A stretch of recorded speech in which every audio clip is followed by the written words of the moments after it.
बाँच्नका लागि तपाईँ कुन हदसम्म जान सक्नुहुन्छ? आफ्नो मान्छेलाई मृत्युको मुखमा छोडेर भाग्नु कायरता हो कि बाँच्ने एउटा बाध्यता?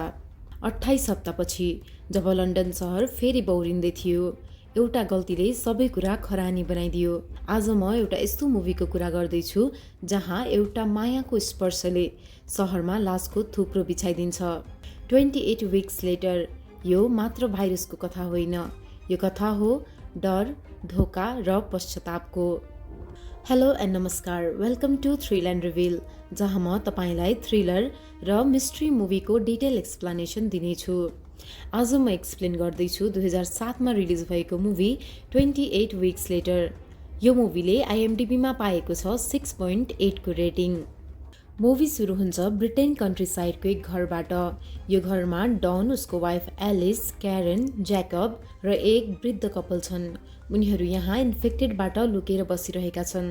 हेर्दा लाग्छ अहिले रातको समय छ। एलिस किचनमा रहल पहल सामानबाट डिनर बनाउँदैछिन्। डन र एलिसले आफ्नो बच्चाहरूलाई इन्फेक्सन फैलिन अघि नै स्कुलबाट एजुकेसनल टुरमा फ्रान्स पठाएका थिए। यहाँ एलिस आफ्नो छोराछोरीलाई सम्झेर भावुक हुन्छन्। डन एलिसलाई सम्झाउँदै भन्छ, हामीले बच्चाहरूलाई पठाएर ठिक गर्यौं। फ्रान्समा इन्फेक्सन छैन र हाम्रा बच्चाहरू त्यहाँ सुरक्षित छन्। केही समयपछि उनीहरू डिनर गर्दै हुन्छन्। बाहिरबाट जोरले ढोका ढकढकाएको आवाज आउँछ र साथमा एक बच्चाको आवाज पनि। त्यो बच्चाले मद्दतको गुहार लगाइरहेको हुन्छ। एलिसले बच्चाको आवाज सुन्न साथ डनलाई त्यो बच्चालाई भित्र लिन भन्छन्। डन बिस्तारै ढोका नजिक जान्छ। यहाँ थाहा हुन्छ कि यो रातको समय थिएन, बाहिर त एकदम उज्यालो दिन थियो। उनीहरू यति बेला डिनर होइन लन्च गर्दै थिए। उनीहरू इन्फेक्टेडबाट बच्न घरभित्र अन्धकार बनाई बिना कुनै आवाज बस्दै आइरहेका थिए। डनले बच्चालाई भित्र ल्याउँछ र एलिसले बच्चालाई खाना खुवाउँछिन्। उनीहरूले बच्चालाई सोधपुछ गर्न थाल्छन्।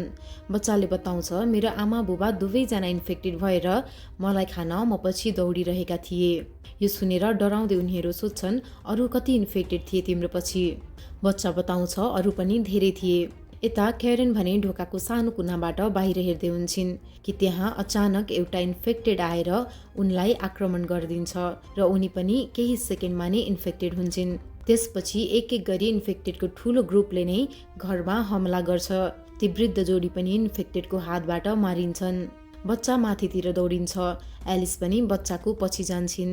डनले पटक पटक भनिरहेको हुन्छ, एलिस बच्चालाई छोडिदेऊ, हामी यहाँबाट भाग्नुपर्छ। तर एलिसले बच्चालाई छोड्न मान्दिनन्। एलिस, बच्चा र डन तिनैजना माथिल्लो तलामा हुन्छन्।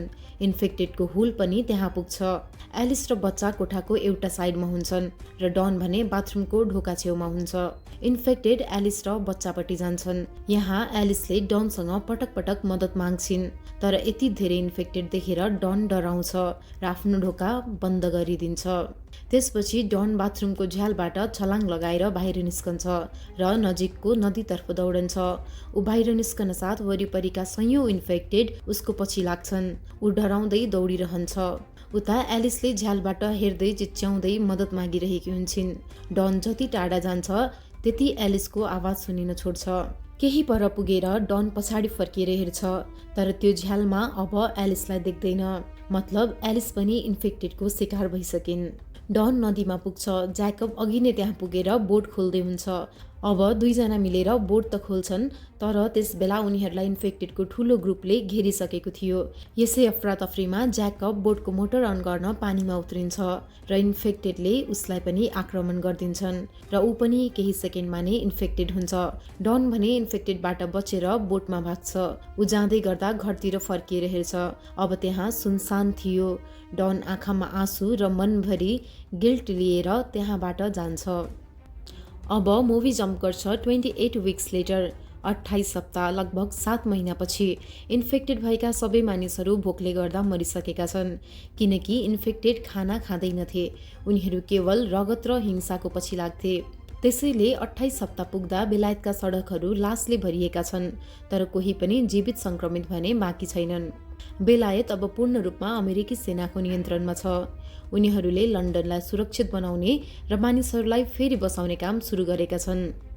सेनाले लन्डनको एउटा सानो क्षेत्र आइल अफ डक्सलाई पूर्ण रूपमा सफा गरेर ग्रीन जोन बनाएको छ। ग्रीन जोन काँडे तार, बिजुलीको बार र अत्याधुनिक सुरक्षाले घेरिएको छ। यहाँ बिजुली, पानी र बस्नका लागि सुरक्षित अपार्टमेन्टहरू बनाइएका छन्। अग्ला भवनहरूमा स्नाइपरहरू तैनात छन्, जसले कसैलाई पनि बाहिरको डेड जोनमा जान दिँदैनन् र इन्फेक्टेड देखिए सुट गर्नेछन्। सर्जन डोयल पनि यहाँ स्नाइपरको काम गरिरहेका छन्। डन पनि यसै ग्रिन जोनमा छ र सेनासँग मिलेर काम गरिरहेको छ। ब्रिटेनको अवस्था सुधार हुँदैछ र इन्फेक्सनको कारण देश बाहिर रहेका बेलायती नागरिकहरूलाई फिर्ता ल्याउन थालिएको छ। यसै क्रममा डनका 2 छोराछोरी ट्यामी र एन्डी पनि फ्रान्सबाट लन्डन फर्कन्छन्। ट्यामी र एन्डी ग्रिन जोन पुगेपछि आफ्नो बुबा डनलाई भेट्छन्। डन त्यहाँ एउटा मेन्टेनेन्स म्यानेजरको रूपमा काम गरिरहेको हुन्छ। भेट्ने बित्तिकै बच्चाहरूले आफ्नी आमा एलिसको बारेमा सोध्छन्। डनले आफ्नो कायरता लुकाउन झुटो बोल्छन्। उनले भन्छन् कि एलिसलाई सङ्क्रमितहरूले घेरेका थिए र उनले बचाउन धेरै कोसिस गर्दा पनि सकेनन्।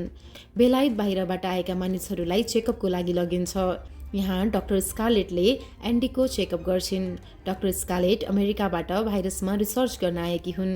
एन्डीको आई टेस्ट गर्दा उनी देख्छिन् कि एन्डीको 2 आँखाको रङ अलग अलग छ। स्कारलेटले एन्डीलाई सोध्छिन्, तिम्रो परिवारमा अरू कसैको पनि आँखा यस्तो छ? एन्डीले बताउँछ उसको आमाको पनि आँखाको रङ अलग अलग थियो। यहाँ स्कारलेट बुझ्छिन् कि एन्डीमा उसको आमाको जिन्स छ। दिनहरू बित्दै जान्छ र एन्डीलाई उसको आमाको सपनाहरू आइरहन्छन्, तर उसलाई लाग्छ कि उसले आफ्नो आमाको अनुहार नै बिर्सिँदैछ। त्यसपछि ट्यामी र एन्डी आफ्नो आमाको फोटो लिन ग्रिन जोनबाट बाहिर डेड जोन यानि कि प्रतिबन्धित क्षेत्रमा निस्कन्छन् र आफ्नो पुरानो घरतिर लाग्छन्। घरमा पुगेर उनीहरू फोटो लिँदै हुन्छन्। माथिबाट केही आवाज आउँछ र एन्डी बेडरुमतिर जान्छ। यहाँ आउँछ मुभीको ठुलो टर्निङ पोइन्ट। घरको एउटा अँध्यारो कोठामा एन्डीले अचम्मको कुरा देख्छ। उनीहरूको आमा एलिस अझै जीवित नै छिन्। उनी थकित, डराएकी र अलि फरक देखिन्छन्, तर उनी मरेकी हुँदिनन्। एन्डी आफ्नी आमालाई देखेर खुसीसँग अँगालो हाल्छ, तर एलिसले एन्डीलाई निकै जोडले पक्रिन्छन्। यत्तिकैमा ग्रिन जोनबाट सेनाहरू त्यहाँ आइपुग्छन् र एन्डी, ट्यामी र एलिसलाई ग्रिन जोनमा लैजान्छन् र क्वारेन्टाइनमा राख्छन्। डाक्टर स्कारलेटले एलिसको रगत जाँच गर्छिन्। उनले एउटा अचम्मको कुरा पत्ता लगाउँछिन्। एलिसको रगतमा रेज भाइरस त छ, तर उनले कसैलाई टोक्न खोज्दिनन् वा जोम्बी जस्तो व्यवहार गर्दिनन्। उनी एक असिम्प्टोमेटिक क्यारियर हुन्। उनको शरीरमा भाइरस त छ, तर उनको इम्युन सिस्टमले त्यसलाई नियन्त्रणमा राखेको छ। यो देखेर डाक्टर स्कारलेटलाई डर लाग्छ र आशा पनि जाग्छ कि यदि एलिसमा यो शक्ति छ भने एन्डीमा पनि यो शक्ति हुन सक्छ र एलिस र एन्डीको रगत नै भाइरसको क्योर बनाउने एकमात्र तरिका हुन सक्छ। यता आमालाई जीवित नै देखेपछि ट्यामी र एन्डीले डनलाई प्रश्न गर्छन् र रिसाउँछन्। डनलाई आफ्नो श्रीमती जीवित नै छन् भन्ने थाहा पाउँदा खुसीभन्दा बढी डर लाग्छ, किनकि उनले एलिसलाई मर्नका लागि छोडेर भागेको थियो। डन आफ्नो पासको अनअथोराइज्ड प्रयोग गरेर सुरक्षाकर्मीहरूलाई छल्दै एलिसलाई राखिएको आइसोलेसन रुममा छिर्छ। डनले एलिससँग माफी माग्छ। एलिसले पनि उसलाई सजिलै माफ गरिदिन्छन् र त्यसपछि उनीहरूले एकअर्कालाई किस गर्छन् र यो किसबाट नै हुन्छ एउटा अर्को नरसंहारको सुरुवात। एलिसको सलाइभामा भाइरस हुन्छ। डन इम्युन नभएको हुनाले भाइरसले उसलाई तुरुन्तै समात्छ र डन केही सेकेन्डमा नै एक अत्यन्तै हिंस्रक र शक्तिशाली सङ्क्रमितमा बदलिन्छ। डनले एलिसलाई त्यही विभत्स तरिकाले मार्छ।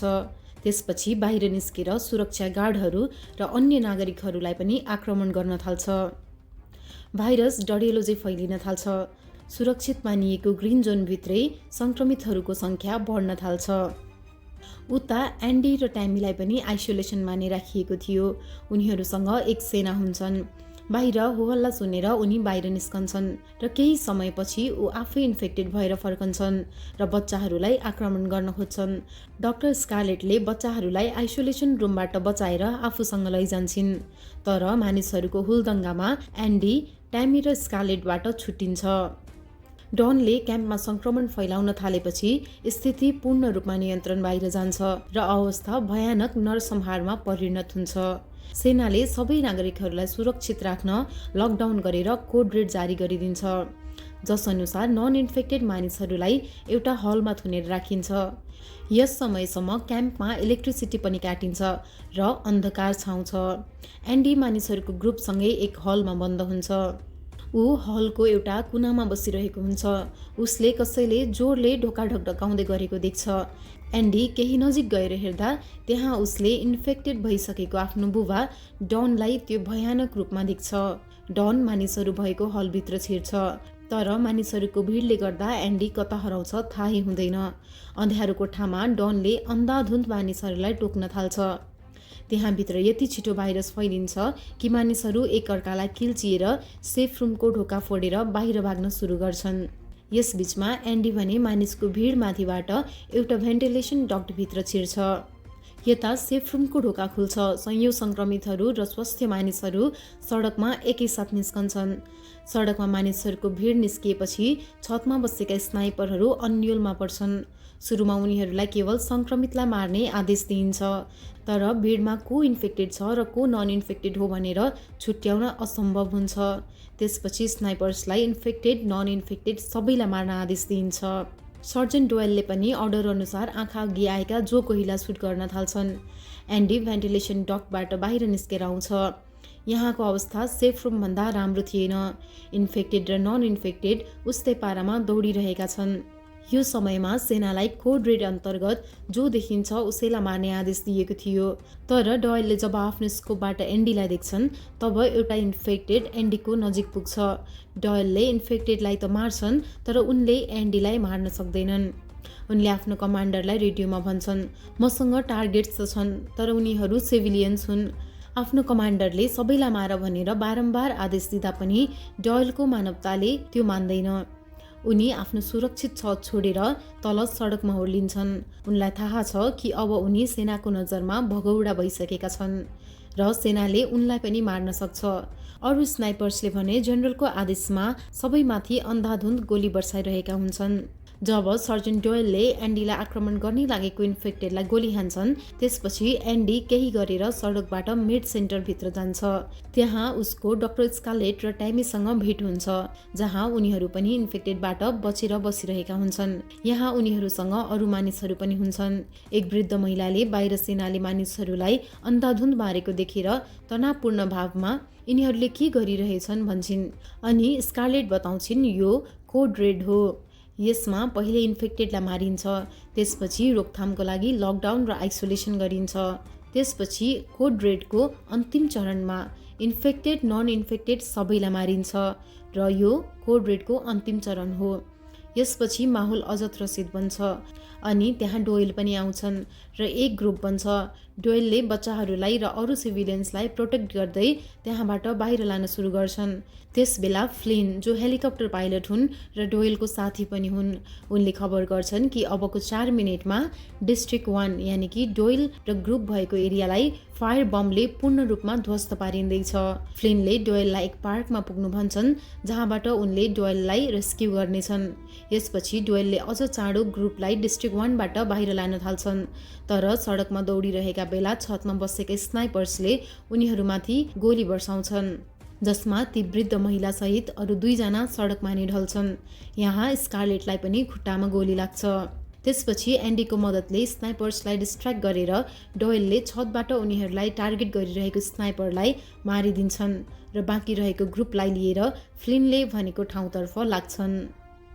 उनीहरू डिस्ट्रिक्ट 1बाट निक्लिन साथ अनेकौं फाइटर जेट्स आएर फायर बम बर्साउँछन्। कैयौं इन्फेक्टेड नन इन्फेक्टेडको साथमा जलेर डिस्ट्रिक्ट 1 पुरै सखाप हुन्छ। यो सारा दृश्य सीसीटीभीद्वारा जेनरल र अरू सेनाहरूले मायुस र असहाय भएर हेरिरहेका हुन्छन्। डोयल फ्लिनले बताएको पार्कमा आइपुग्छन्। उसँग स्कारलेट, ट्यामी र एन्डी पनि हुन्छन्। फ्लिनले डोयलसँग फेरि कन्ट्याक्ट गर्छन् र बताउँछन् कि कैयौं इन्फेक्टेड फायर बमबाट बचेर निक्लेका छन्। यो सुनेर डोयल अलर्ट त हुन्छन्, तर बचेका इन्फेक्टेड उनीहरू भएको ठाउँसम्म पुगिसकेका हुन्छन्।